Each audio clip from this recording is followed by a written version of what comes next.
our focus today is creating an interview guide. We have got a specific workshop focus here. The first one would be, what is an interview guide? Second, purpose of an interview guide. Third, type of questions in an interview guide or to be included in an interview guide. Fourth, the ordering of questions in an interview guide. I have written here, consider the order. Number 5, debriefing. This is what should happen at the end of an interview between the interviewer and the interviewee. So in other words, the researcher and the research participant, or the researcher and the respondent. Then we move to time for reflection, when the researcher or the student or the examiner or whoever, the one conducting the study, reflects on the interview that has expired. And this is, I think, pertaining to a specific interview from each individual. And we've got testing, which is always referred to as pilot, how to test the guide or the interview guide. Then from there, we can focus on conducting the interview, the dynamics that take place and what happens during the process of the interaction between the person collecting data and the informant. Then we continue with that by focusing on the topic that says situation during the face-to-face interview. Is the same thing as conducting interview. Then we also look at how many interviews we should have, or in other words, how many people should be interviewed to constitute the final data collection of the. And I think these are the questions that are always there. And we have been asking how many people, and this is not, we have said this is not quantitative studies, and our data is not mainly dependent on numbers, but it is based on the quality of information that we receive. That is the depth of the information that we have. And that is the reason why today we would hear about saturation and what that is. And I think we did make mention something like saturation when we dealt with literature review. So the same concept will come again to support us in knowing how many people we can interview. Then when we close, we'd look at the final product, which is the ideal interview transcript. What we would like to have and what should we actually have? How much information should we have? We would be able to answer that one at the end, and as part of the last slides that will be presented. I'm going to end this presentation mode because I want to build on what we have said last week, because what we're going to do here is actually furthering the objectives of what we did on Tuesday, sorry. So on Tuesday, we were talking about different types of interviews, and then we did hear about informal interviews. We did hear about interview guide. Then I want us to go to standardized guide. Then we can even talk about the survey questionnaire. Then so that afterwards we've made that distinction. We've already spoken about two. Then after we've made the distinctions, then we would take it further by making reference to which one is the today's workshop focusing. We have already heard is about an interview guide, and an interview guide is basically what was referred to as semi-structured interviews. Then let's look at those so that we can have a sense. We can build a bridge on that one. We did speak about informal or unstructured conversation, and I downplayed this as something that is not good. Then we then spoke about an interview guide, which is a semi-structured interview. And we said that this one is where we have open-ended questions. We spoke at length, and I even presented examples where I showed how I've done similar to it, something similar to it. But we've agreed that it has got themes or it has got questions. Somebody even asked if those questions should be exactly framing the research questions. Now I said no, they don't. Today I've just read that they don't. You cannot repeat a research question, but your questions can be in line with the research questions. So that is what the semi-structured interview looks like.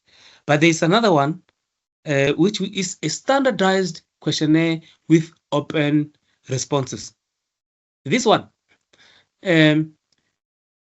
is more formalized in a way that you ask questions as they are, but it is only qualitative to the extent that it has got open-ended questions. But the flexibility is not as in semi-structured, or yes, because where in semi-structured you have got the grace of changing. You can bring in a question which is not written. You can change the order of asking. You can change the format, the design of the question. You have to ask the same. But in the standardized questionnaire with open responses, you have to ask those questions as they are.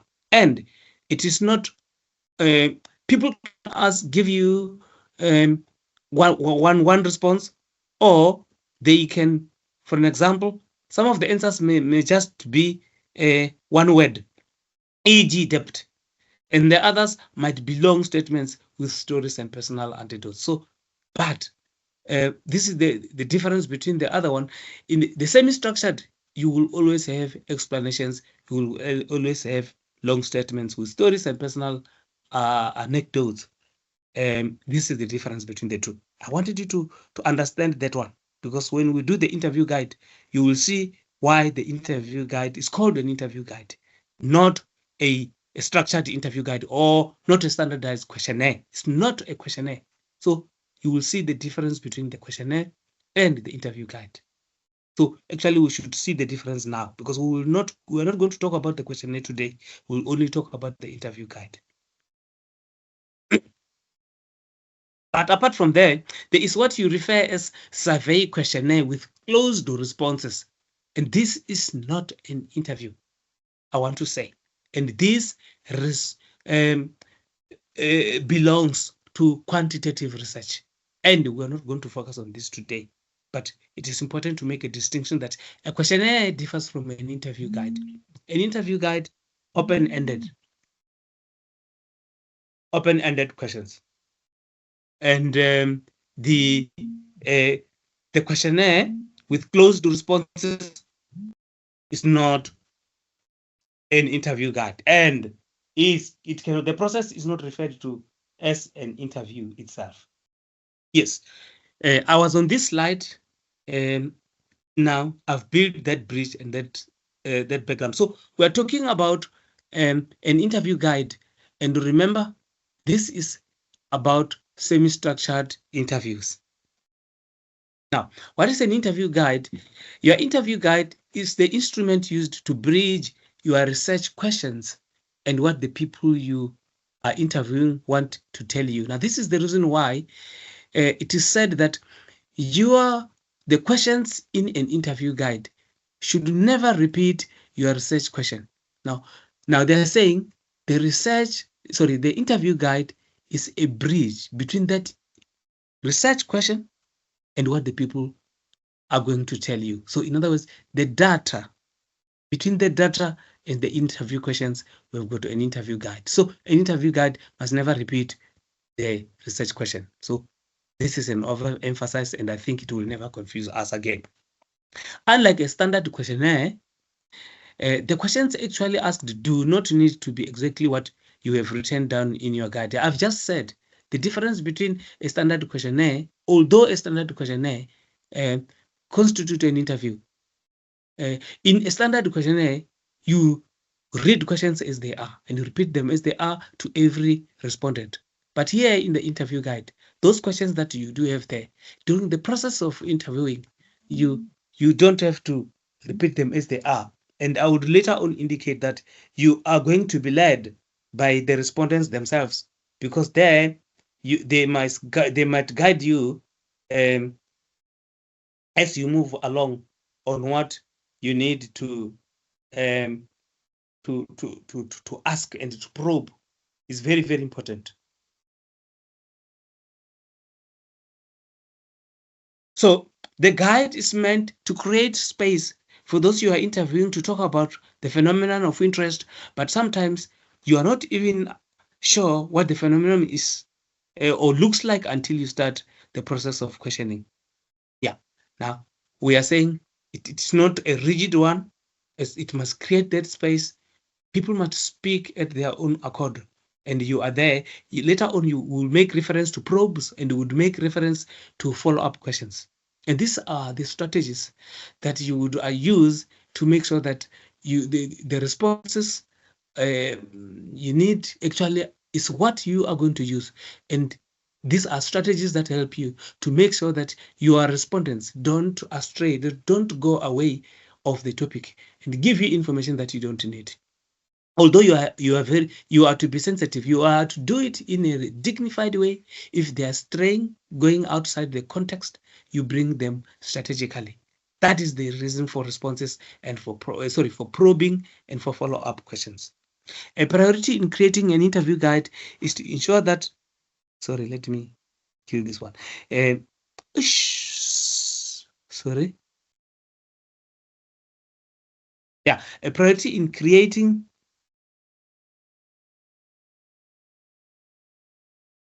an interview guide is to ensure it offers space. One of the worst mistakes is to create questions that are so specific that the person answering them will not stray. You see now, this is the difference. They're still showing you a difference between a standardized questionnaire and an interview guide. That in a standardized questionnaire, you want specific answers, and people must answer those that are written there. But in the interview guide, people can go wherever they want, but within the context of what you want, the question that you've asked. They speak at their own accord, they explore, they give you life experiences, because exactly, by the way, this is what you want, so that you can gather enriched data. Although required, researchers have alternatives as far as what to include within the interview guide. They can, for an example, include a list of main questions directly related to the research question. You see, this is what an interview can look like. This is a description of how it can be structured. It can be a list of main questions directly related to the research question. You see now here, now it's an opportunity to show you that you cannot repeat a research question, but you can ask questions that are related to it. So you can have a list of that in the entire interview guide. Or second, you can have potential follow-up questions and probes. So in other words, even if you've got those questions that are linked to the research questions, then to assist you, and we've said this on Tuesday, you can have potential follow-up questions. And we noted that in my case, I did not have anything that was referred to as potential, but I listed a number of questions with the aim that if there is something that will be forgotten and I forgot to ask it, or the respondent does not tell me, then I go back as part of the checklist to see what else I can make follow up on, or I can ask them. Or you can simply have, there's a disturbance here, or you can simply have an outline of topics or themes that will be addressed within the interview. Yes, that is how other people design their interview guides. Developing an interview guide might be particularly well suited for novice researchers because it helps keep both the interviewer and the subject focused and facilitates a continuous interview. And I think there is a missing word here. I know that if a person is not experienced, a person struggles to ask questions. So in order to remember and to remind himself or herself, a person keeps the interview guide with him or with her, and she will always use it to read, although not reading verbatim. You can look there as to what kind of question I can make, can ask again. But experienced researchers would be having all these things in their minds, and they'll be able to make correct probes, and will be able to make correct follow-up questions, even without going word by word or sentence or statement by statement in the interview guide.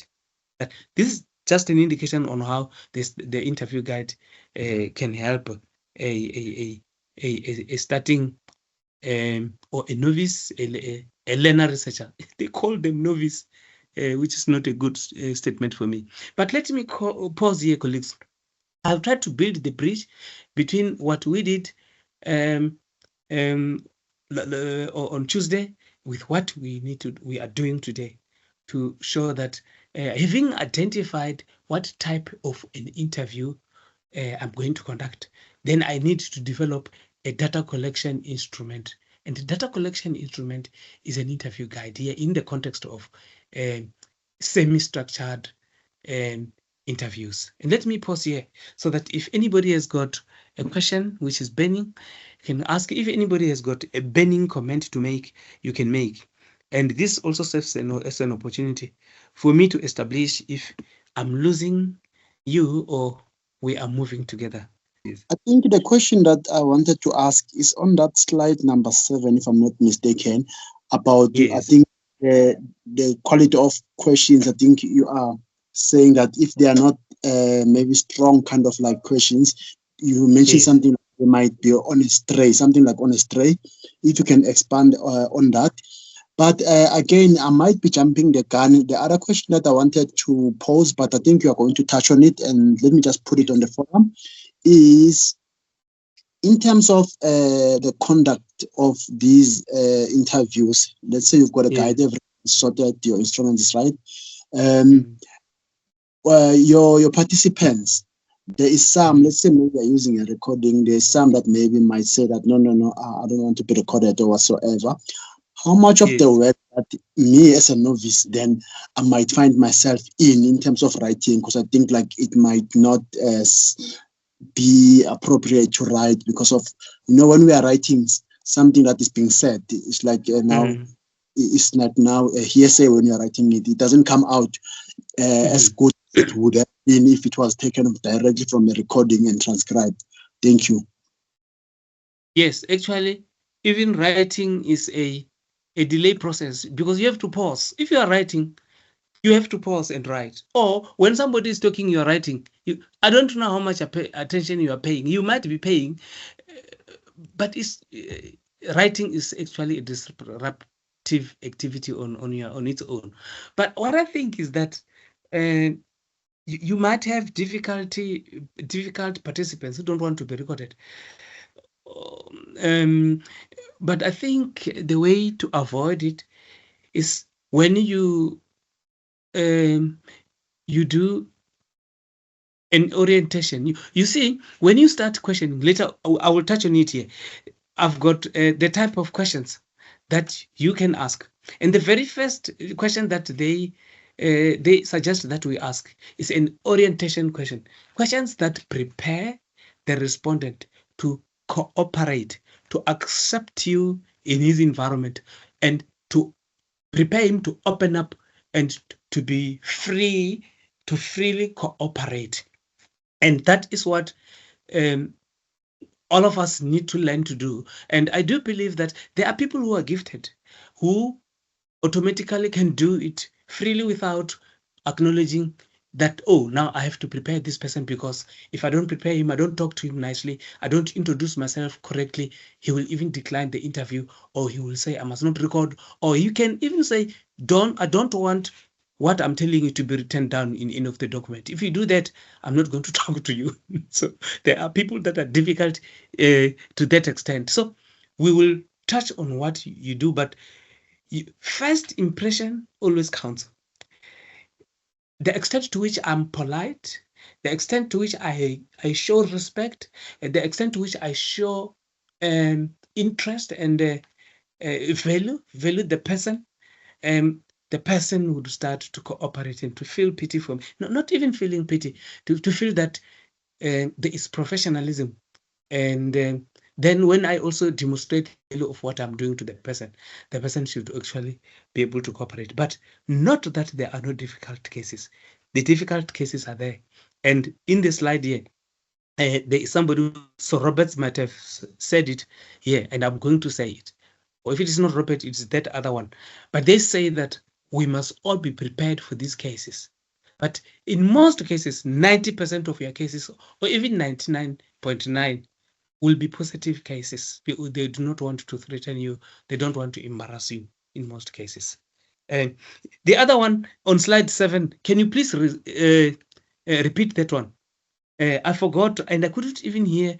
I forgot what I was saying when I spoke about straying and all those things. Yeah, I think on number 8. Let's try number 8. Yes. Is it this one? No, it's fine. Let's leave it. Let's leave it for now. I know it will come up. I've got it somewhere. Yeah, it is. Here is stray. Stray is in number 7. Is one of the worst mistakes is to create questions that are so specific that the person answering them will not stray. Okay, yes. You know what I mean by this? Is that if you write questions that are very rigid, they don't belong to an interview guide. Rigid questions that don't allow a person to go astray. In other words, to deviate and be flexible and open up and talk about other things that he knows can assist you in responding. Then you're not writing an interview guide. You are actually writing a standardized questionnaire. And a standardized questionnaire, whether it has got open-ended questions, it wants people to answer those questions to be repeated as they are to everyone else. And I think, yeah, that is where we said an answer can be one statement, one word, or it can also be in long statements. So people must be allowed to be broad, because the questions here should be broad. They should not be very specific. Otherwise, you are confining people to a very small, and you will even miss in your data collection, because you only channel people to what they must tell you. You must allow them to be flexible. If you know that a donkey is not eaten by South African cultures, by most South African cultures, don't think that if you go to India or to China, they will not eat a donkey. No, you cannot not allow these people to tell you that when you go to China, they even eat dogs or they eat donkeys. That one is fine. Don't say only those donkeys that we don't eat in South Africa. Then you are confining people to what you know. So you want them to tell you what you know only. You allow them to go outside of the context, and then they will tell you even things that you don't know. That is what enriches the data. Okay, we are saying interview guides are useful within both semi-structured and in-depth interviews of individuals or groups, and can be used to introduce the interview or to provide both structure and focus to the interview process. Yes, later on you would see that when we talk about follow-up questions, there are follow-up questions that deal with the structure, and there are follow-up questions that deal with the details. And then it means all those are the purposes for which an interview can serve. An interview guide can serve. Sorry, some questions within the interview guide can assist with. They can also be used. Interview guides can also be used as a reference of what needs to be addressed within the interview, or provide the researcher with prompts to facilitate more in-depth sharing. You see, this is strategically what we can do with them. They can be something that we can that can advise us what to address within the interview, or provide researchers with prompts or facilities. That is why we don't have to strictly follow what has been written. We can use guides, indeed, as they are called, to guide the interview sessions, the interview dynamics, the interaction between the interviewee and the interview. Novice researchers might feel more comfortable having a guide to refer to during the interview and find it particularly useful to boost momentum in the interview, especially with the research participants that do not share freely. You see now, we have already mentioned this, that novice people that are learning will always want the support of the interview guide. So that is another purpose that it is used for. It is to support the learning students in facilitating the process. The questions within the guide can be developed in a manner that helps the research participant think more deeply about the topic being explored as the interview progresses. The guide could also be used as probe to assure participants that the researcher is prepared. It could even be shared with participants to reduce stress and make the process more transparent. You see now, if you want to be transparent, you've got your interview guide that you've printed, you are using it to guide you, but you can even give it as a way of comforting and actually ensuring acceptance by the respondent. So you're making free as to the extent that you are transparent, you are willing to share with him. But you see, as we already said, the rather I want to say, you see, we are known researchers. Remember, researchers are sometimes called students because they continue to research and they continue to learn. Now, these people are known to be researchers and to be authors and to be very professional. And the way in which they demonstrate this is to carry books or to talk things that are formal or they are reduced in writing. So when you are interviewing somebody and he sees that you've got a guide, he sees that this person has even made a good preparation. So indeed, he is a researcher and he is a good professor or is a good doctor or is a good person holding an MBA, Master in Business Administration or Master in Economics. So that status is awarded to you. And now he starts to trust you, even if he is a respondent. Even the process of putting together the interview guide can be valuable. Researchers who invest time on this and develop interview guide are honing their skills in developing open-ended questions and learning how to explore a topic. You see, it grows you every time. Every step in the research process is going to take you a step further. It's going to grow you, to grow your research skills. Now, we've been talking about literature review. We've been talking about conceptual framework. We've been talking about theoretical frameworks. All of those, after we have passed the discussion and you go and revise and you go and ensure that you improve on your chapter 1 in preparation for chapter 2, or you go and prepare chapter 2 better, then you are growing a bit by bit. Now, the same applies when you want. Remember, when you are preparing an interview guide, you are preparing for field work. You want to go to the field to implement your project. So your interview guide is a tool that gives effect to the research proposal, to the research plan, because the research proposal is your plan that you must implement. How do you do it? Then you prepare an interview guide to go and collect data as one of the strategies. So when investing time on that one, then you're actually sharpening your skills. This is what is said here, because you actually learn to now give effect to the entire plan that you have put in place.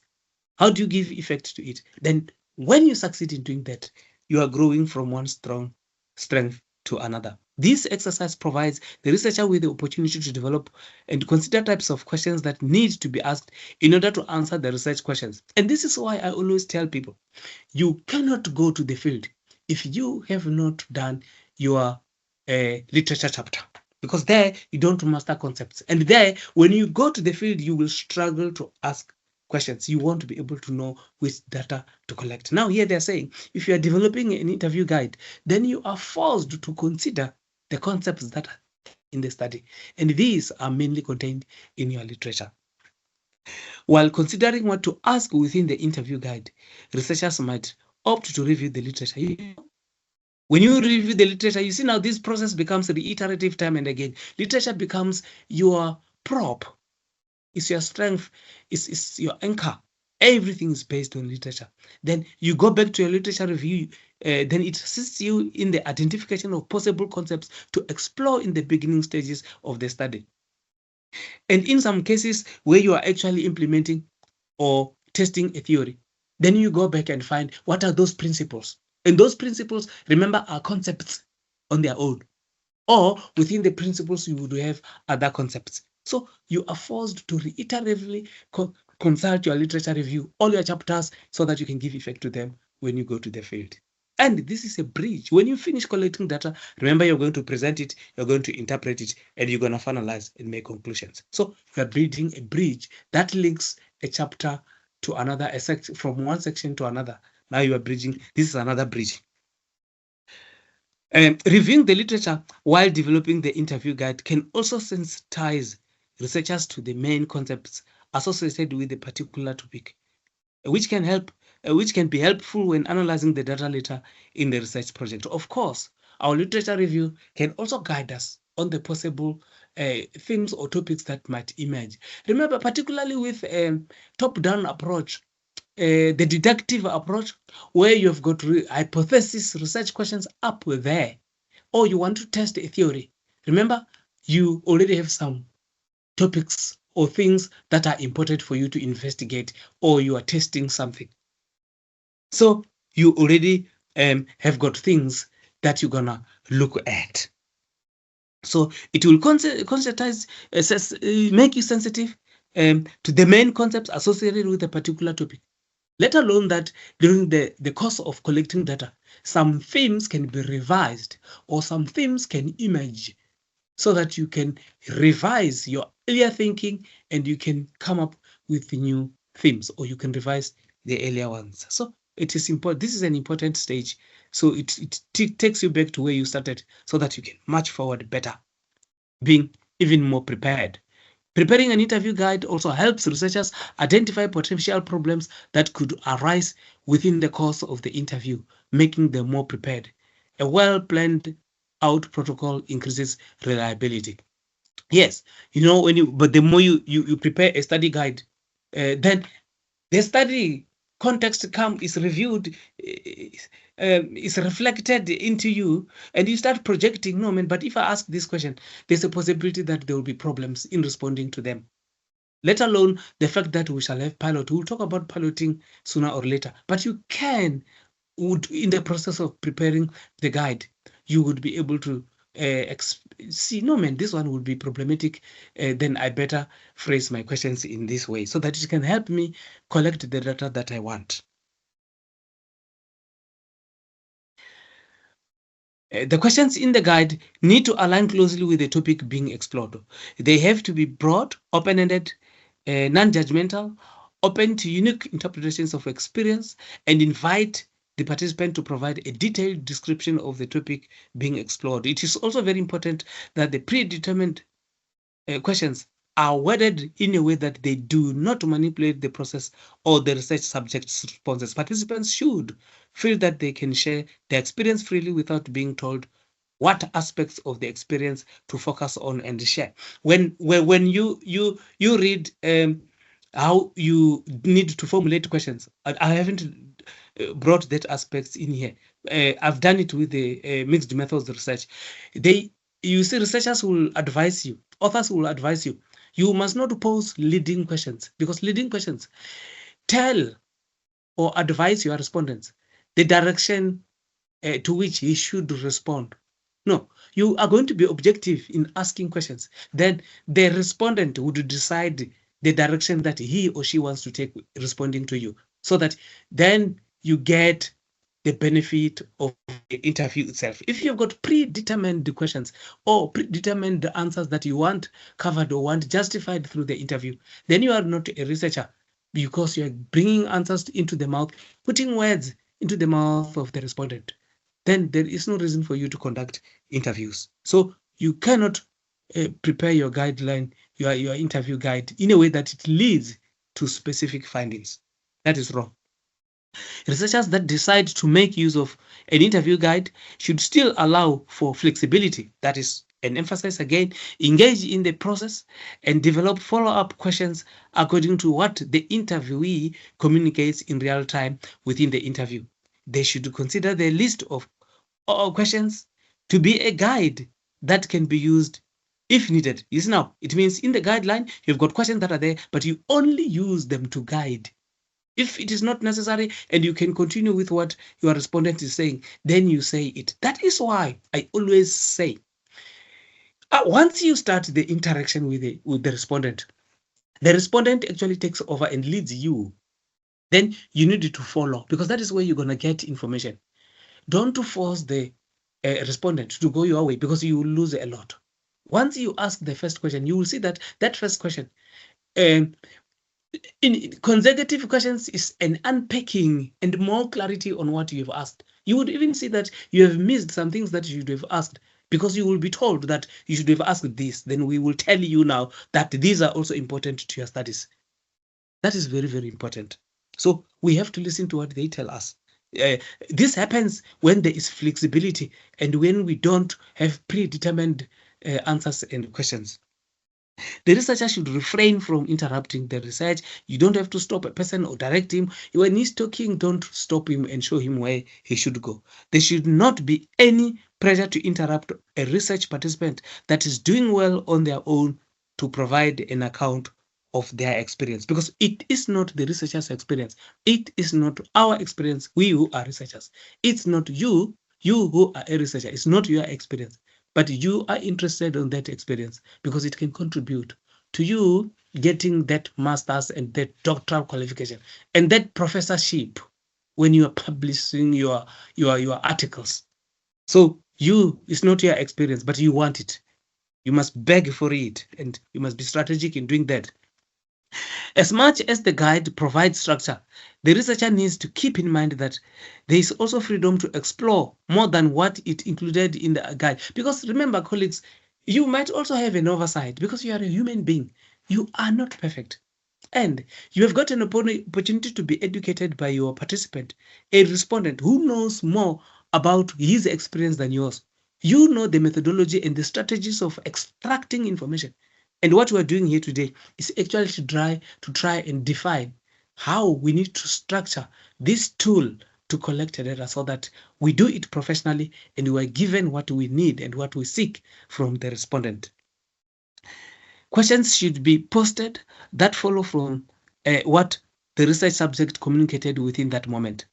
Researchers also have the freedom to simply listen while the research participant share their experience. Now, that is where the use of an introvert statement comes in here. So we must sometimes adapt introvertism so that we can gather what we are purported to get from our respondents. Now, before we can go to the types of questions, I want to pause. And here we're going to talk about the types of questions, and we have a lot of them. And I've said I've made mention of an orienting question when I was trying to respond to the challenge of a person to be recorded, or a person who does not want his statements to be recorded, either in writing or through a recording device. Now, let's hear what they say here. Here they say, interviews might include a few minutes of talk to help put the research participant at ease. This is what I was saying. Instructions, paperwork, or permissions may also need to be completed at this stage. Because when you go to meet an interviewee, you are going to write, you are going to have an interview guide from which you would check the flow of questions, and you will check questions to be posed logically so that you actually flow with your participant correctly. Now, several methods could be incorporated into the interview process to help orient the research participant to the interview, and this include showing interest in what is being shared. This is what you need to show as a researcher. Then it is one of the expertise and the skills that you need to master. Conveying that there are no expectations as far as how to answer the interview questions, you must also master that one. Show respect for the role as expert, you must also do that to master, and you making sure that the interview feels natural rather than an interrogation, because interrogations belong to a criminal justice system where you interrogate a suspect, or whether you are in the court of law or in an interrogation room in the police station. So this person must not feel like that. He must not feel that he's a suspect. He must feel free that I'm still respected in my natural environment. By the way, qualitative research, social researchers collect data in the natural environment, in the natural social environment where you find your people within the context, in the context within which they find themselves. So they must not be threatened. So if you do that, they're going to welcome you, and you are actually making a very good introduction. In other words, researchers can set the stage for a qualitative interview by simply listening, displaying interest in what is being communicated, communicating understanding, and showing respect. And I say, then here, maybe you need to act like an introvert, as we have been talking about him on Tuesday.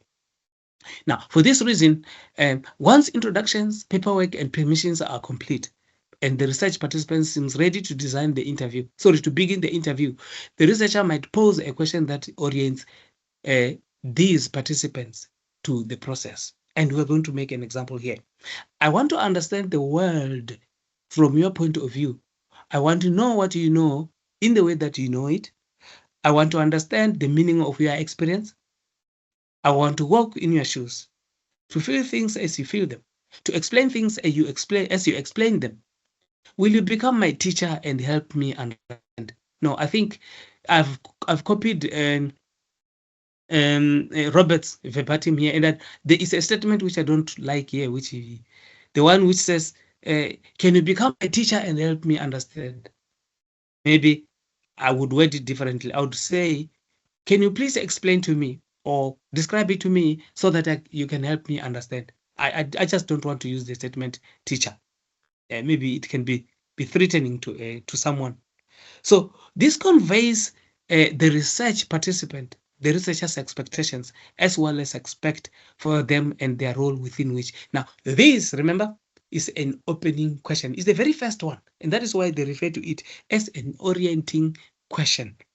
But before you can even ask this, it is when you do those administrative things. If you're talking about filling in the consent forms, you're talking about how the interviews will do and all those things, you are introducing it to the research participant. You are making him feel more easier. So when you start asking this very simple and this very first question, the person becomes very acceptable. But apart from that, if you have asked that one, you can move to the main question if there is no problem with the very first one. The initial or main questions used within a qualitative interview should be broad, in that it must allow the subject to answer freely, the subject meaning the respondent. That question must allow the respondent to answer freely and convey the aspects of the experience that they feel are important to them, not important to the researcher or to anybody else. Main questions should be closely aligned to the research question and consistent with the structure of the interview. Once you start with that question, so you must remember that once you have a main question, the others are subsequent to that. And the manner in which you word the very first question, the main question, is very important in what is going to follow, because it introduces the research topic. Yes, and that is why they say it should be aligned to the research, to the research question. And it should be also consistent with the structure of the interview. They should introduce the theme or main focus of the study. Yes, exactly, because the topic actually is about the main focus of the study. So your purpose statement come in here, and they're very, very important. Don't forget that, because the other day you say, can we build a golden thread? Let's continue to build it, not only theoretically in chapters, but out there when we collect data. So what we collect is in line with the purpose of the study, the objectives of the study, or the questions, the research questions. And we are going to respond to those questions or to try and achieve those objectives. Main questions have been described as introductory questions and as prompts that are used to get research participants to provide detailed description of what they experienced in relation to the research question. These types of introductory or main questions ask the subject to tell the researcher what occurred and to describe their experience in as much as detail as possible. So we have been saying that it must not limit the responses.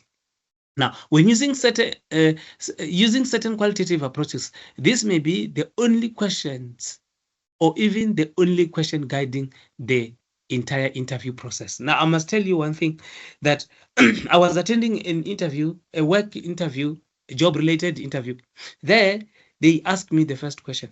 And when they've asked me the question, I answered questions that they were going to ask me before they could ask them, because they asked a broader question. Then I started preaching and preaching and preaching.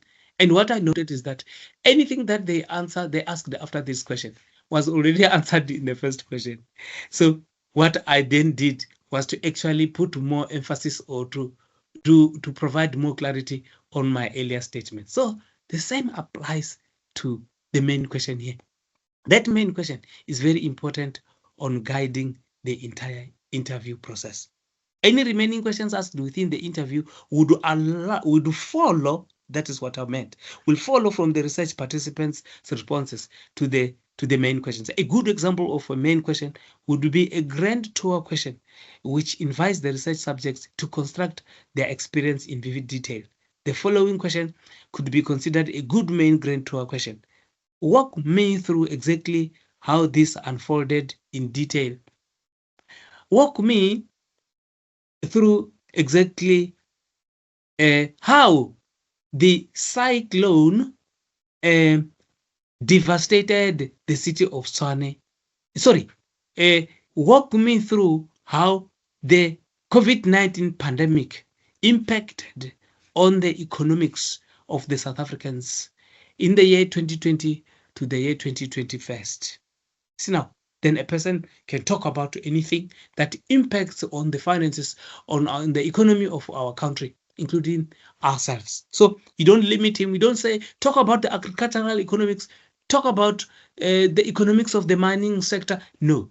But if yourself is interested in a specific economic aspect, then you would channel, your topic would have been the impact of COVID-19 on the mining sector, the year 2020.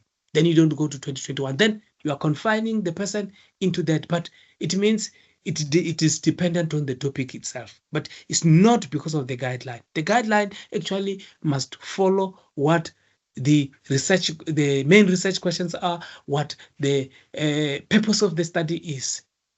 So it must not deviate, or it must not allow you to miss what you need to gather. So we have just indicated that we need a very broad first or introductory question. If a study outcome focuses on exploring a process, the research participant might be asked to walk with the researcher through the process and use prompts such as what happened first, next, or last. How did the South Africans ferry themselves from 2020 to 2021 when the COVID pandemic was there? We had lockdown. When you had lockdown, people didn't travel between provinces and provinces. Then how did they then those migratory workers like myself, how did they go home? How did they see their children? How were they not worried that their families were not well when they were at the distance? So these are part of what you can make as follow-ups, and you can make even further probes so that clarity can be brought into the statement as provided by the respondents or the research participants. If the researcher desires additional detail about a specific portion of an experience, they could also use mini tour questions that talk the research that asks the research participant to tell the researcher more about that specific part. It means if there's something that is not very clear, we make follow up on that. We can probe or we can ask questions. The number of main questions will vary according to the type of interview and the goal of the study. But in general, qualitative researchers rely only on one or just few broad main questions. This we have been repeating, that relate to one another as well as the research question. One technique when developing a good list of main questions is to break the topic up into essential components. Then develop one question to address each part. Asking the research participant to provide multiple examples is also another strategy that can be used to acquire rich description of the event. One technique that is particularly useful is to also rely on the follow-up questions to elicit more detail. Yes, we have been saying this. Now, I want to show you that on Tuesday, I indicated to you that I had an interview guide that had actually 8 sections. So in other words, I followed what Robert is saying, his guidelines, that I had broken my interview guide on several portions. The only thing that he did not say here is that uh, my sections had sub questions, but he already has said that the questions can have follow-up questions written to remind you to make follow-up when necessary. So the strategy is flexible because here we're talking about qualitative research. We are not so rigid, and we're not talking about standardized questionnaire that actually force people to actually respond in a specific way, because the same question will be asked here. You asked differently depending on the responses that are provided by the research participants. So I had broken down my interview guide into 8 sections, and some of the sections that I've showed you was product development and planning. I did use this as an example on Tuesday, but it show you that under each of the section, then I had sub questions that I had written so that I can be reminded. So that is how I think it can happen. So we are not forced to follow a specific guideline as it is, but guidelines are there to provide flexibility and to guide us as we move forward. But apart from the main questions, we've got follow-up questions. I want to move, I will only pause after I've done this one. And after asking for a detailed description of what happened and listening to their responses, researchers may need to use follow-up questions or probes to further explore the behavioral, cognitive, and emotional aspects of the experience. Later on, we'll talk about probes, but here we're talking about follow-up questions. When something is not clear, or when something needs to be clarified further, then we ask the respondent to clarify further or to make statements that will clear what we don't understand. Answers to these questions provide the researcher with a more holistic view of the event, the experience, or the phenomenon. Developing an interview guide that includes potential follow-up questions facilitates sharing. It helps novice researchers stay on track. It provides research committee with a sense for what the research plans to focus on. And in some cases, you are requested to provide research questions, proposed research questions, even at the stage when you are doing your research proposal, so that when you submit to the ethics committee, then they know that your questions are not going to have they don't display potential harm to your respondents, because ethics has to do with the harm to the respondents.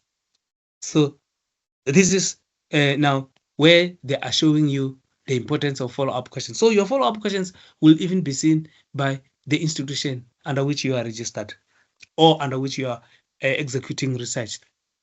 Novice researchers might find it particularly useful to have a list of follow-up questions because they provide a safety net or prompts to elicit holistic description of experiences. We've already said that it reminds them, because they're not well experienced in interview, they will always want to have a peep and to look at the interview guide. So if the interview guide also includes follow-up questions, so it is even more simpler for them and they feel more comfortable. In this way, follow-up questions are used to ensure that various dimensions of the experience are explored, so that researchers do not end up with a surface account of what transpired and how the phenomenon of interest was experienced. Using a guide to provide structure to the interview, but not following the guide rigidly, can make the interview both flexible and predictable, making the interview process balanced and even more interest. And it does not even undermine the respondents that are there. So you've got follow-up questions that assist you to dig deeper if things are superficial. So you want to only have a top desktop information. You would have a deeper account of what has transpired. Researchers that desire a structure, they can add to their interview guide a list of follow-up questions. Follow-up questions can keep the participant on track, talking and focused on the topic being explored. There are several types of questions. Some of them are specifying questions. Some are structuring questions that assist you to structure the subject or the discussion better. Specifying questions would require you to actually specify or request your participants to specify what they are telling you. Indeed, if they are missing, then you make follow-up. Can you clarify this, or can you give more information on this, so that you don't have a surface account, you've got a deeper account of what is expired. When used flexibly, within the interview, follow-up questions follow naturally from what the research participant communicated and focus on highlighting words that seem to stand out as important, or the use of nods, sounds that signify to go on. You know what?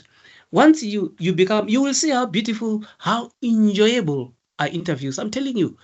That is why I recommend starting researchers. If you go and use interviews, you are going to sharpen your skills of conducting research very well. Now, because you are going to learn, you are going to be drowned into this interview when the respondent is giving you information, because it is going to give you a greater interest, because they talk about the subject that you are interested on deeply. And when they tell you other things, some is what you believe on, or some are surprises, are the things that you don't know because your worldview never came across them or does not believe on them. But when they are revealed to you, you are educated, you are baptized, you start getting more interest, and that on its own makes you a natural follower. Then you bring these follow-up questions naturally.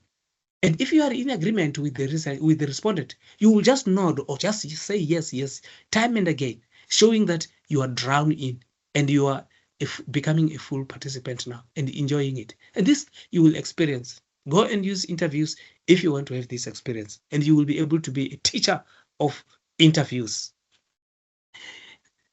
Follow-up questions reflect what the research subject communicated in the interview in response to the main question, because you are following on what they said. And remember, I said, once you start to have the first main question, you will see that your participants are going to lead you. This is what they're saying here, that your follow-up is based on what you have been told. Because what they tell you is not clear, then you ask that which they told you. So it is them leading you. You're no longer leading the interviews. You only make sure that they don't go outside the research parameter. Researchers also follow up when a research participant's response seems unusual, you see, or unexpected. You see, you've got surprises, you've got unusual. So you want more of it, because hey, does it also happen when I'm researching educators?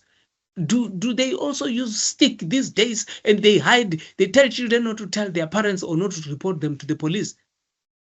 So you get more interested and you start making follow-ups so that these things are clarified, and then there is validity in what you're being told. When key terms, concepts, or themes need to be further defined or explained, or when parts of the process, such as people and places or things, seem to be left out of the story or are not described in detail, then you come in. Can you please bring details about Johannesburg, about blacks in Cape Town, about rain that is in winter in the Western Cape, whereas the rest of the country receives summer rainfalls. See, that happens if these things are left outside. Then you ask. This is what we call follow-up questions. Following up on the research participants' response is done because researchers want to know not only the whole story, but every detail of that story. Remember, when you give an account, you're going to present results. There should be a flow of what you're talking about. So it's not only superficial, or it's not only details. It's the totality, the whole of the story, as well as its respective components. All of it. That being said, now there are no strict rules for what to ask and when to ask. No, you are the one to decide. You must decide when to make follow-up about the context, about the meaning related circumstances or factors.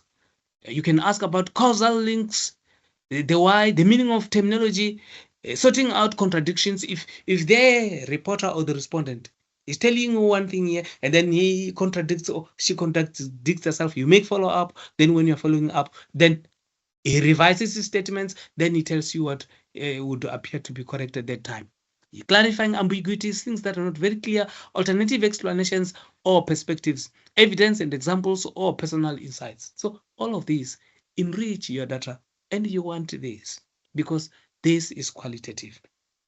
They have to decide when to ask. You see, this is you, the researcher, have to decide when to ask. What do you think about, or what exactly does it mean when you say this is other strategies and other ways of asking the people that actually come to you. Let me stop here, and so we can have a small discussion. So I want to move with speed so that I don't lag behind, and I will eventually have to finish what I've prepared. We are left with at least 40 minutes to the end of the discussion. I'll try to cover things that are of interest. Let me first stop. Colleagues, you must remember what we are doing here is what you are going to implement. You are not going to write this. You will only write after implementing in the field, because we're talking about field work here. Although you see, although I'm not, although some of the slides are not saying conducting an interview, and the topic today is an interview guide.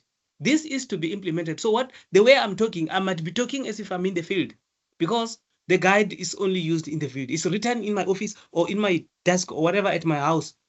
But this is what needs to be presented. So let us mimic that we're collecting data, or we've got this instrument that we're developing in order to collect data. So sometimes we can pretend to be in the field and then think of how difficult or how easy it would be. I know people that are social scientists will find it very good.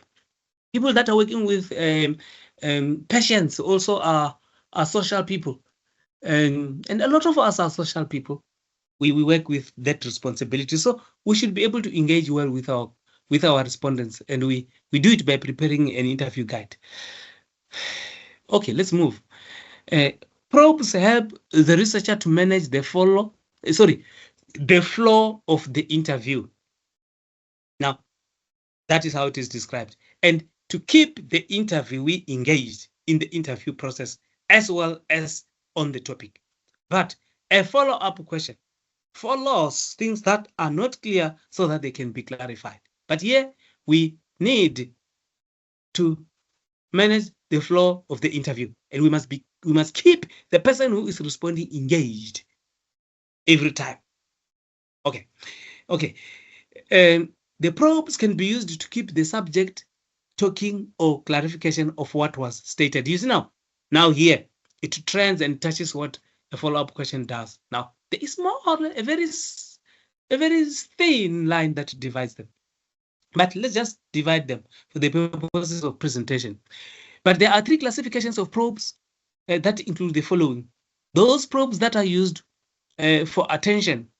In other words, they convey to the interview that the interviewer is paying attention and he is still engaged when the interviewee is talking. There are also conversational management, which maintain focus or acquire vivid, detailed, and clear responses. So when a person is speaking, we need to acquire vivid details. When details are not there, then we will ask them as part of probing. Credibility, these are the probes that assess the supporting evidence, accuracy of memory or impact of bias. Now, in other words, when a person is speaking, then we can ask him to support to actually support the statements by citing evidence or presenting evidence that support it. And that we also want to make sure that there is accuracy in what we are told. Probes can be non-verbal and involve the use of gestures. You see, when you're speaking and I'm nodding my head, then that is a probe. It says continue, yes, you're speaking the truth.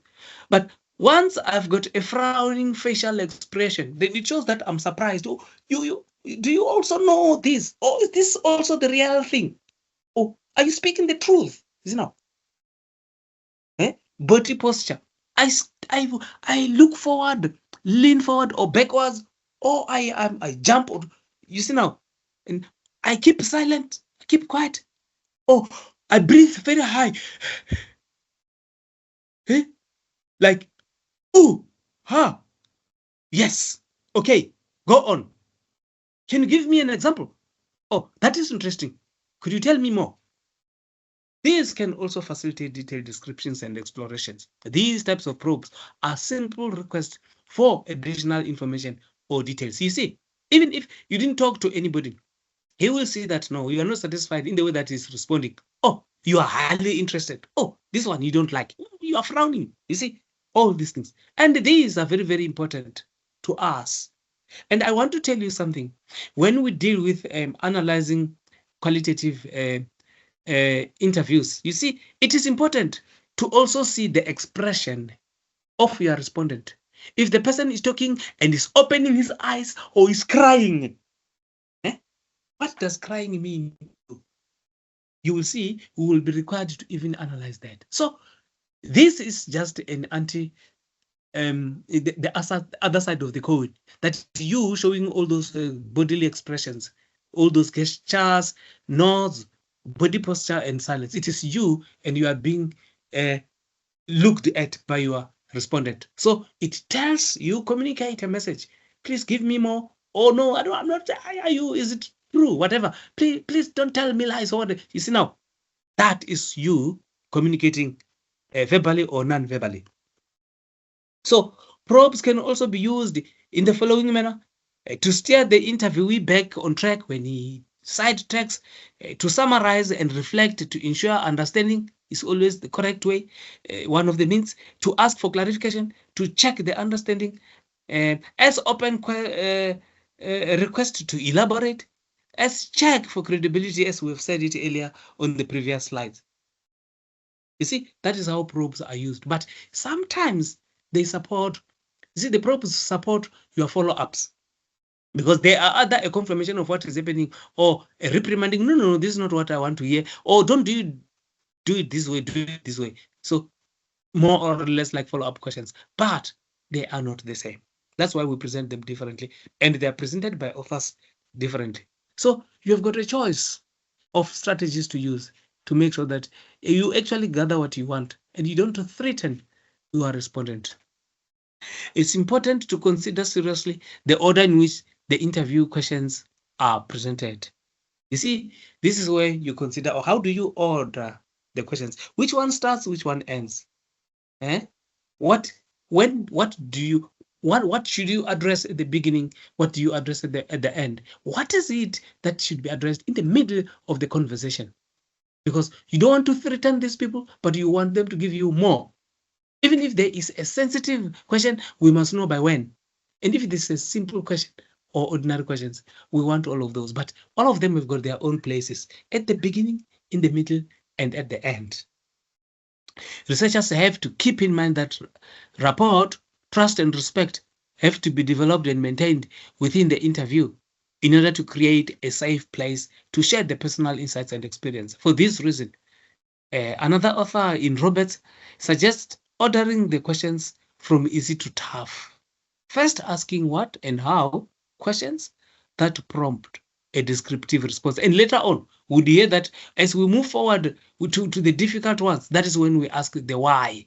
But when we close, we're going to be told to even go back to the simpler ones so that when we close, we put our respondent at ease. The initial questions that are used to elicit a description of event, experience, or phenomena could be as simple as asking what happened, what the researcher participant experienced, how it happened, or how they felt. So it's simple. There is no a why, because a why needs a deeper thought, why I did that or why that happened, which should come at a later stage. Starting the interview with one or a few simple questions allows time for the interviewer and the interviewee to develop trust and reduce the likelihood that the questions will be perceived as threatening. So the questions should not be threatening. So it depends on how you order the questions. And we are saying when we start, it should be simpler. So we entice, we call our person to be with us. So we move with them, without them being abused. They are respected. Researchers can order the questions so that they work up to more sensitive questions or why questions. You see now, it is towards the peak now when we get the why and more sensitive.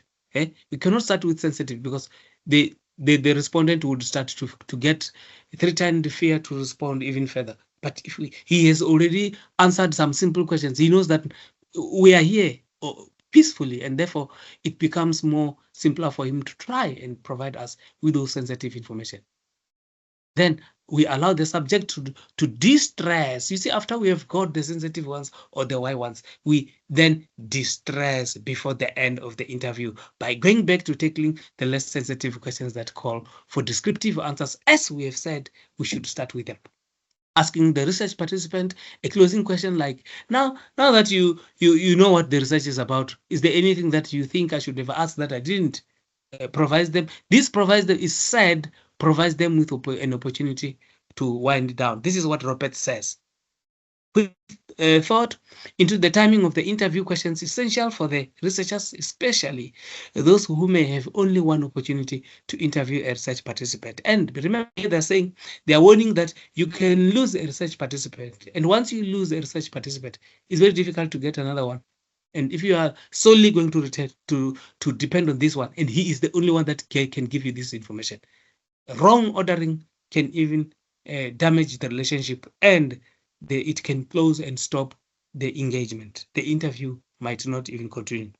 It's also noteworthy to mention that although the questioning might be presented in a specific order, each question should be explored thoroughly using follow-up questions and probes. You see, that which we said, they are used to actually make sure that there is thorough exploration before we move to the next question. The ordering does not have to do with the depth and the extent to which these questions are addressed. The ordering is only to make sure that the logic does not threaten, and I know that the logic would have started with the first question, but it also is good on the side of the respondent, as we have noted in the previous slide.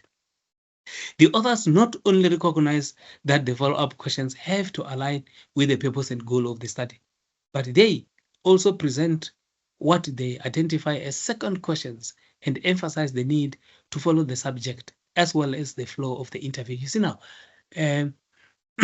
these second questions is what we are told should be in line with the purpose and the goal of the study, and they must follow the subject. The subject is the topic. They must not deviate, although we already had the opening statement, the first main question. Second questions align directly with what the subject has communicated and require that the interviewee be capable of being sensitive. Sorry, it is the interviewer that must be capable of being sensitive, intuitive, immersed in the interview, and not strictly focused on the interview guide. You see now, we again told that we have to be flexible. We must not only focus on the interview guide, we must be flexible. So these are the second questions that must indeed be in line with what we introduced the subject as to mean. These types of questions include prompts like, can you tell me more about what you told me because I asked you the first question? Can you provide examples? Can you describe more fully, or can you specify now? This is just a logic because we've already said it in terms of the follow-up questions and the probes. These examples and guidelines are presented with the idea of flexibility throughout the process. In other words, the interviewer has to be able to follow along and explore what is being communicated in a way that results in a detailed answer to the research question.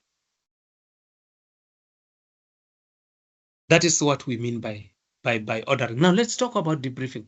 We are saying at the end of the interview, there may be some tension or anxiety as the subject has been open about personal and sometimes emotional experiences, and maybe wondering about the purposes and later use of the interviews. You see, this is the impact that the interview did have on the respondent. So it is important that we have debriefing. We allow, in other words, we are told here, we need to give an opportunity to the respondent. If they they've got concerns, if they've got they feel comfortable, then we were saying, how did we treat you? How did the interview go? What is your perspective? What is your view? The research participant or subject must provided their time and energy for the interview, and researchers should value and protect them and remain sensitive and responsive to their needs by incorporating a plan to debrief into their research design. At the end, we must do that. So research can also allow time. Research participants may want to talk about new insights that occurred during the course. Now, if there's something that the respondents or the research participant has gathered and they want to share with you, you must allow them. So debriefing gives them an opportunity to give you feedback on what has expired between you and them. And remember, we said on Tuesday that an interview is the product of the two, the product of the interviewer and the interviewee. So it does not only belong to you, to the researcher, or it does not belong to the participant who is actually giving to you his life experiences or her life experiences. So it belongs to the two of you. So here we are saying at the end, give them an opportunity to reflect. Researchers can also allow time to discuss the research participants' experience of the interview. Inquire about any worries or concerns regarding the interview. Or if you're hard, or if you were not good to them, or if your approach was bad, then they can even advise you. So remember, you are still moving to another interviewee. You're going to another respondent. So the mistakes that you have committed here, you can only be told by the person who's affected. And this is a person who was giving you the information. Now, there's also time for reflection on your side to look at how you have done on your own alone outside the respondent.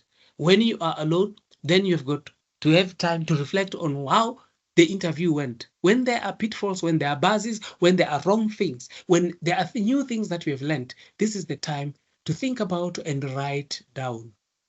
And remember, you are preparing this as a transcript that is going to be part and parcel of the presentation of your research results. Researchers can also document their thoughts about the potential bias, first impression, relevant contextual information, and outside forces that could have impacted the interview or the flow of the interview. You see, you remember when we spoke about the conceptual framework, there was a reflexivity and there was the positionality of the interviewer, that the interviewer can pollute the interview process, can mislead, can lead. A lot of things can happen that lead to bias, can ask leading questions, and these which force your people to answer to you things that are predetermined. So you reflect on this so you can put strategies to avoid this as you move from one respondent to another. And one important aspect is that one of piloting, that when you have done your interview guide, even before you can go fully blown interview, you must take your product, go and test it to see if there are problems. If there are problems there, then you need to sort them out. You revise questions that are not well worded, because when you test them with other respondents, for an example, they recommend that you can ask your supervisor or anybody to be an interviewer so that you are a respondent, and then you are in the shoes of the respondent. They ask you questions that have been prepared by you, so you get a feel, and you feel if you are uncomfortable, that is when you will go and revise to make sure that they actually gather what you intend to gather. Sometimes you have worded questions that lead your respondents to providing wrong information. You revise that one. So it is very, very important. When you do this, you will see that you will start to make sure that you put your ducks and rows in place. And I'm going to show you some things that I've done. And when I did pilot study, and this was, by the way, in 2000 and between 1997 and 2000, it was a mixed method approach. So it was not an unstructured interview because it had closed-ended questions. But a pilot study was there. Example of testing the interview guide or questionnaire, the role of vendor culture in nature conservation, a case study of the inhabitants of the Chivasa area. A pilot study, this is what I wrote. This is from my research methodology chapter. This is chapter 3. Then I wrote something about pilot study, which I did. I said, a pilot study was carried out over a period of 10 days in January 1998 at Mapate and Halubimbi villages, respectively, which are villages under the Chibasa area. The objective were to test the interview schedule and the method of sampling. According to Fink and Koskov, 1998, and Letu in 1995, all questionnaires and interviews must undergo pilot testing. So even these authors that I'm using here are actually recommending that we must pilot test our interview guide. And when you do that, you will identify problems you must address. So I'm going to show you how I've addressed problems that were identified during that pilot study. It says the interview schedule, which is equivalent to an interview guide. In that time, I didn't know that there was a difference between a questionnaire or a standardized interview. I didn't know the difference between that and the interview guide. So I called it an interview schedule. But these are the problems that were identified. Minor problems were experienced with a compilation of schedules. Such problems, which were mainly technical and content related, were rectified before the final survey was carried out. Also, not all the items of the vendor version of questionnaire measured what the researcher intended to measure. Such items were subsequently all rephrased in this final schedule or in this final interview guide. The other time, we were talking about the use of Chivenda language while we have to report the research findings in English, that there is a disparity. Indeed, what I would have got in Chivenda would not be a direct translation of what I write there. But here, it shows that even when it tested the guide or the questionnaire or the standardized interview instrument, there were problems that were identified, which we actually also rectified. There was another challenge in terms of timing of the interviews. Another challenge was actually meeting respondents.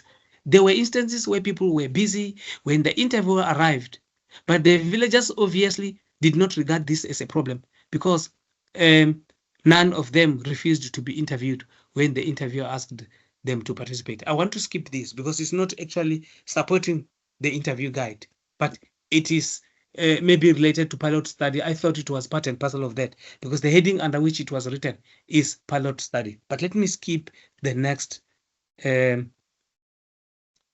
Actually, this one I cannot skip because this is an example of what the author says is the manner in which he can approach the interview in the field. He says he can introduce himself or herself, provide the consent forms, and ask them to be retained or returned copy, ask if they have any questions, that is the respondents, ask if they can begin recording. You see now, there is that recording that we first ask permission. Can we record you?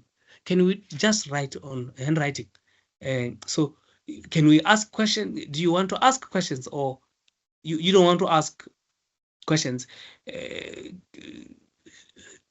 I turn off the recording device. I don't open it before I get permission.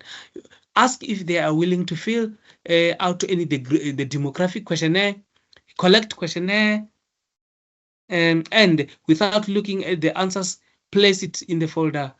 So in other words, if they've responded to the demographic questionnaire, then I don't read it there. I will read it at home or when I then start presenting my results. And we thank them and then we depart when that is after the interview. And then what should we bring there? We can bring all the forms that we are going to use to ask from, the questionnaires, the printed copy of the interview guide, water if I want to drink, and a recording device, and a pen, and everything that I use for interviews. I must bring there. You see, colleagues, the challenge is before you can even do an interview, and if it is your first time to do an interview, and you are not a very good social worker, colleagues, or even if you are an experienced social worker, sometimes you are scared that this is an academic study. Then you get scared that you want to do it. But we want to say that practice makes it perfect. And there is no process that does not have a bit of a challenge. So although challenges will be there, we are saying that these would be overcome and you would become a professor in solving all those problems. And what I did in every instance where I came across a problem, I went to write about it, to record it, as part of the problems encountered during the research process in chapter 3, where I wrote about research methodology. So other people can learn from what I've done, and I can contribute to the body of knowledge. So I would be prepared for anything that comes as a challenge, and knowing that I will deal with it, because there is nothing that is going to be simple, but not everything will be bad.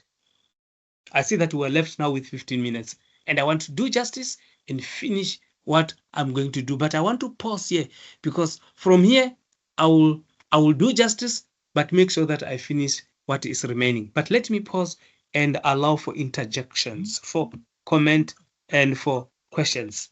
No, thank you, Doc, and good evening to the colleagues on the platform. Yeah, you know, yeah, your classes are eye-opening, and them being eye-opening, then one can see, uri, yeah, kusasemnyama ebusweni benkawu bararo mazulu, but there is light at the end of the tunnel. I had some of the questions that I had, you answered them as you were presenting. But Yes. let me come up with this one. Should the guide be in different languages? Let's say, for an example, like you find I'm a professional nurse by profession, and I'll be conducting a study in the hospital where you find there are quite a number of people with different languages. So you find Yes. the study guide is the working, the interview guide is in English. Then the other Yes. question is, because I was thinking about it all along and it vanished. Or is it advisable to conduct a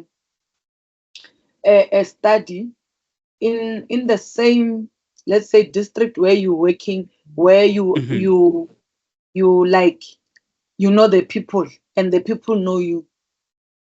Okay. And Yes. then the other one, hey, you Eh, said that I agree.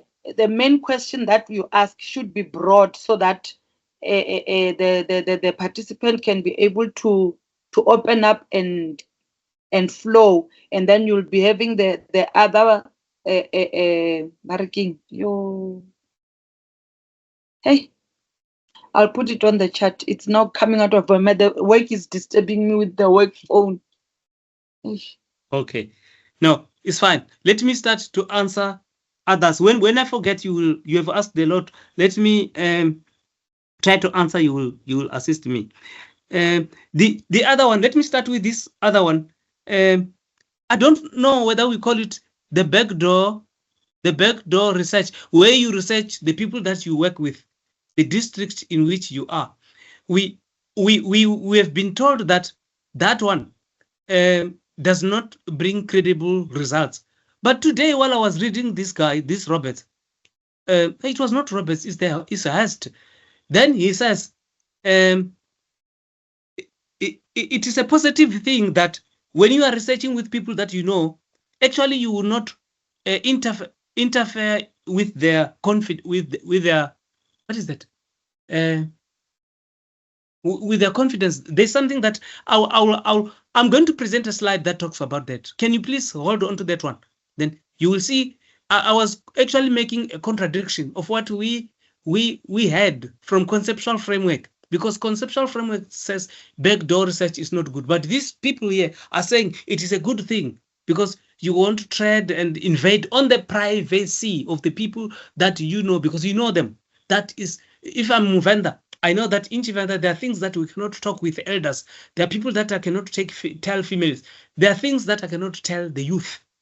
I can only tell my peers, or because we talk about it. So that one is allowed here by the people that are talking about interviews. They say it is good. You will then be showing respect to your interviewees. The other one of the use of the language is that I collected in my first project, research project, was in Twendo. Sorry, was in Venda, the former homeland of Venda. There, I was collecting data in the rural area, and I speak Chivenda. Then I translated my research questions, or my interview guide or schedule, into Chivenda, so that I can ask them in Chivenda. They can respond into Chivenda. We can debate into Chivenda. The only challenge is when I translated into English, did I translate correctly now? Then that was a challenge. So you forgot about the broad one. If you have thought about it, come on before I could ask Bonambi to ask his. If you have remembered it, please bring it on. We can entertain it. Okay. Yeah, it was saying you had said that the main question that you ask should be broad so that the participant can be able to flow or express him or herself. And then the following questions can be determined by the responses. Now, my question Yes. was, if now we are going to be having a look like a study guide, if you are going to be having a interview guide, do you need to stick to it, or then those questions that come the answers that come then can be able to give you more questions to ask. Oh, hey, I think I'm also confusing myself now. No, you have done correct. You have done right. Or then the person will then ask, but then you still continue with the interview guide. Yes, you know what happens. You will see you are going to enjoy these things because you are going automatically to feel that this person is no longer answering what I want. Ne? Although he is leading you, then you strategically structure another one, or you bring another one from the interview guide. The interview guide will be something that you tap on to see, oh, are we still on the track? Are we still on the track? Are we deviating? Then when he goes away, you use it to ask him. So, oh, you are saying donkeys cannot be eaten because they draw wagons. Oh, they're not palatable. Then you start. No, but I didn't want him to talk about that only. But I also want to talk him. Then you ask him that which is relevant. Then you bring him back, but allow him to speak as he wishes, as long as he will give you what you want. You guard against him going outside the topic. But about the topic, let him talk what he wants. That is what we mean. Bonam. Thank you, Dr. Korombi. My question is based on the interview guide. How will I know that now it is fit for purpose? In other words, maybe is it my supervisor that will guide me that no, it is right now that you can use it? Yes. All right. Experience also counts, but you must be confident. If you are an expert where you are, and please don't undermine yourself. I don't know what I must tell you. I want to tell you that you think you're not educated. You are highly educated, and that one makes you confident. And anything that you write, no one will move except you.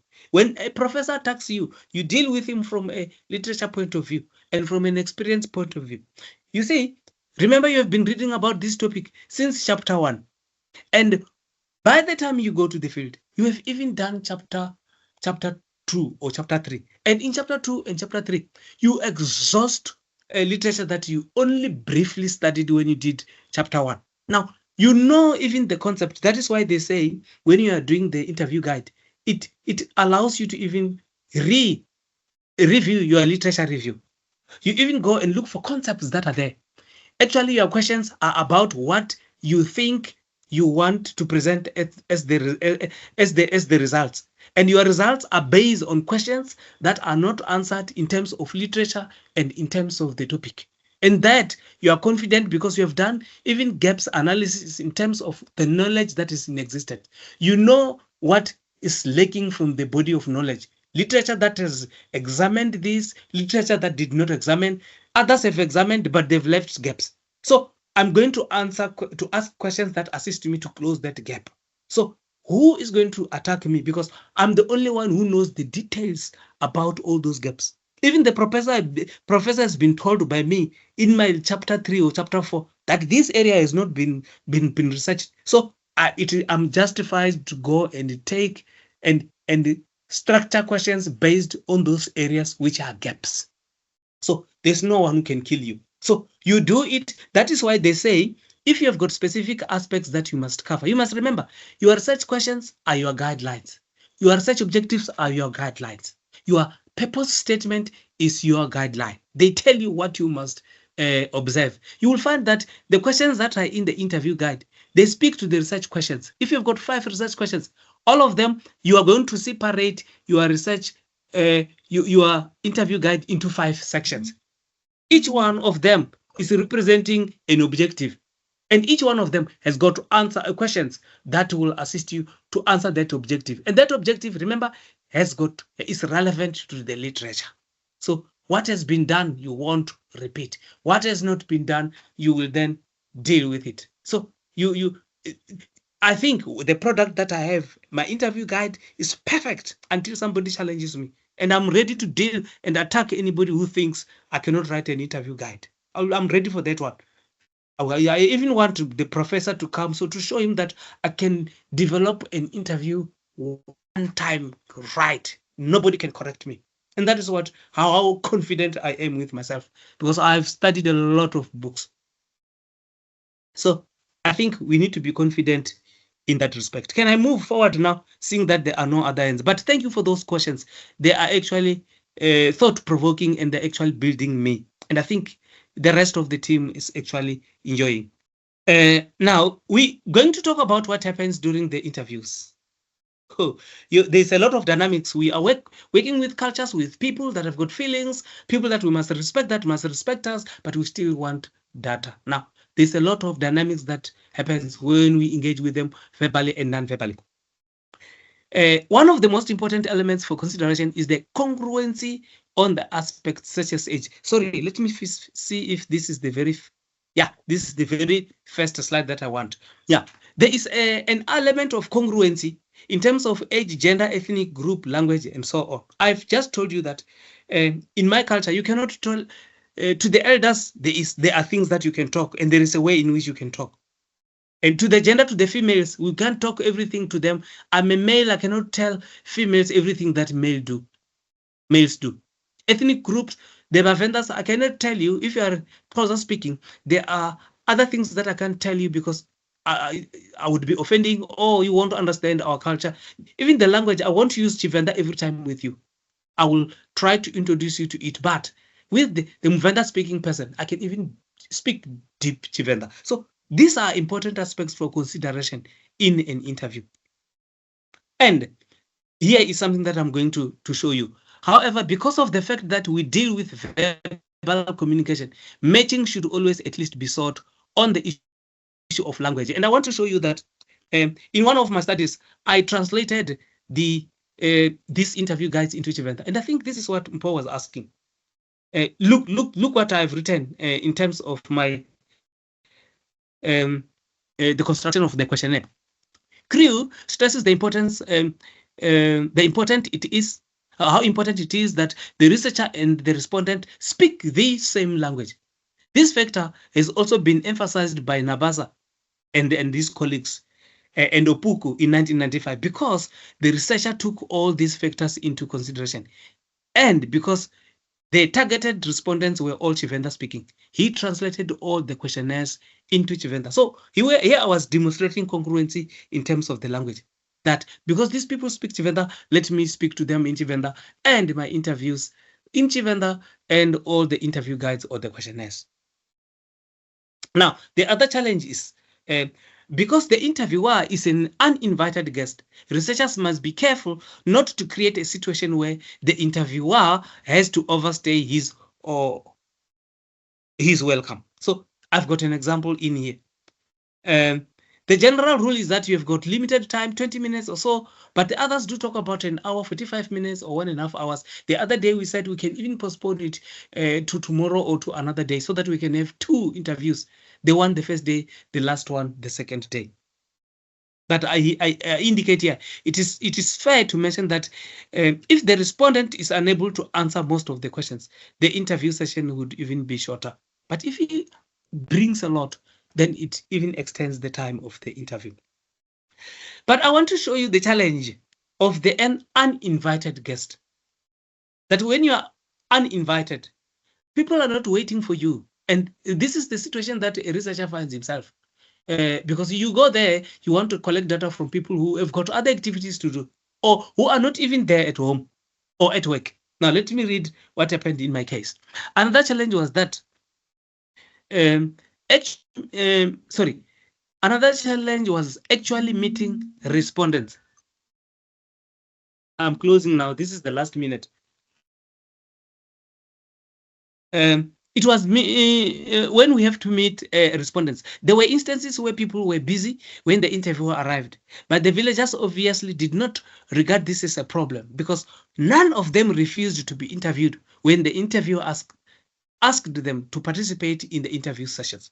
Although I did not make an appointment. During the course of the visits, some homesteads were found to be empty.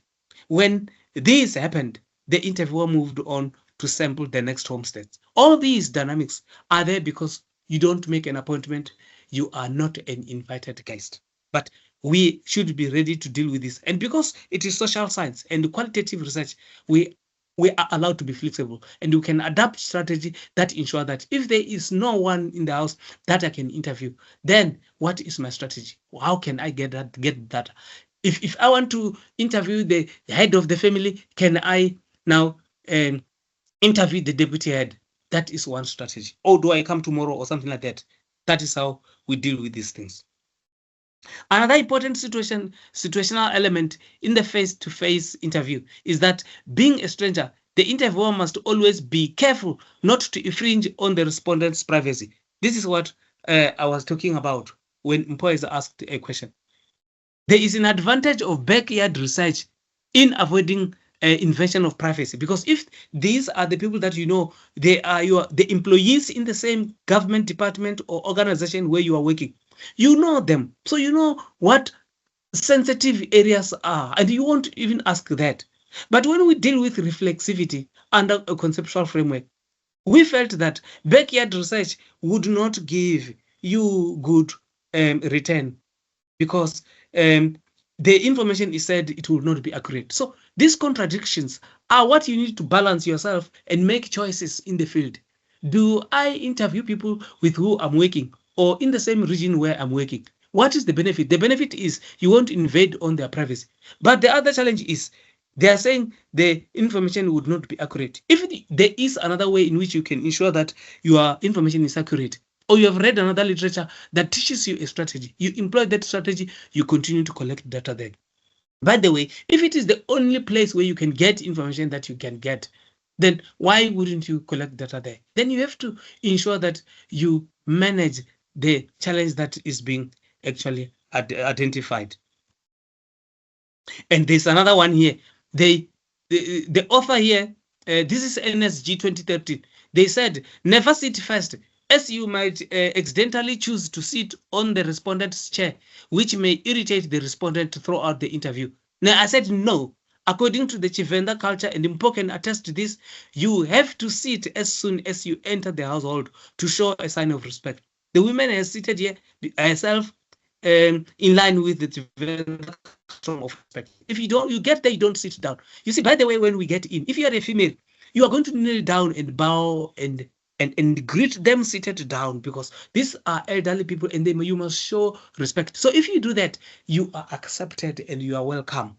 And that is in accordance with our culture. So you will be able to collect data. But if you go there, you just to stand, they're going to ask you, who do you think you are in my house? If you just stand like that, then go back. You don't even collect data. So that is the decisions and the balance that we must strike, because people that have written this might be from a European culture or from a Western culture. So there they stand in order to respect their people. So we don't stand to respect people.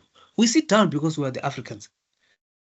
Now I want to do two things and close. Is how many interviews and now the final product I'm going to close. And this is by Hest, who says, your research design might have targeted numbers of people that you want to interview, even if it is semi-structured.